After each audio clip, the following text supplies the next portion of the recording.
7:59 a.m. MST, a severe thunderstorm was located 13 miles north of Tucumcari, moving northeast at 45 miles per hour.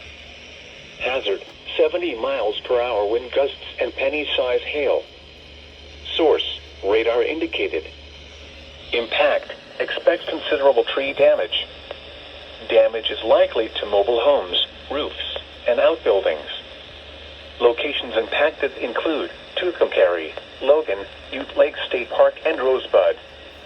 This includes the following highways: Interstate 40 between mile markers 340 and 343.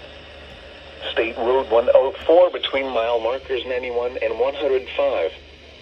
The storm is capable of producing widespread damaging winds across far eastern San Miguel and eastern Harding counties. Seek shelter now inside a sturdy structure and stay away from windows. Repeating, a severe thunderstorm warning has been issued until 8:45 a.m. MST for the following counties in New Mexico: Harding, San Miguel, and Union.